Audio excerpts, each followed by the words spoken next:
பயோகேஸ்னால் என்ன? பயோகேஸ் அப்படிங்கிறது இந்த கேஸ் நேச்சுரலாக அக்கர் ஆகக்கூடியது and this gas is a renewable energy source. அதாவது இந்த எனர்ஜி சோர்ஸ் அப்படிங்கிறது திரும்ப திரும்ப நம்மளால் ரெனியூ பண்ணிக்க முடியும். இது தீர்ந்தே போகாத ஒரு எனர்ஜி சோர்ஸ்.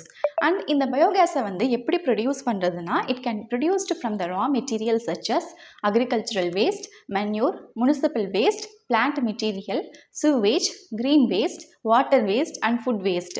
ஸோ இவ்வளோ ரா மெட்டீரியல்ஸ்லேருந்து நம்மளால் பயோகேஸை ப்ரொடியூஸ் பண்ணிக்க முடியும். ஸோ இது எல்லாத்தையும் நம்ம டுகெதராக ஆர்கானிக் மேட்டர்னு சொல்கிறோம்.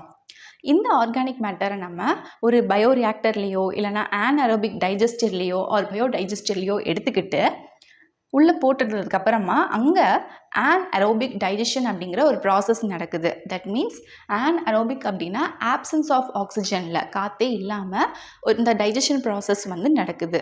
அதாவது இந்த ஆர்கானிக் மேட்டர் அப்படிங்கிறது பிரேக் டவுன் ஆகுது. இதுக்காக யூஸ் பண்ணக்கூடிய ஆர்கானிசம் ஆன்அரோபிக் ஆர்கானிசம்.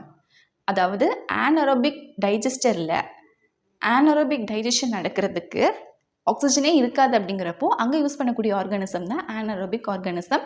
அண்ட் இந்த ஆர்கானிக் மேட்டர் எல்லாம் பிரேக் டவுன் ஆகி ஃபைனலாக நமக்கு பயோகேஸ் அப்படிங்கிறது ப்ரொடியூஸ் ஆகும். And this biogas is used for the energy production.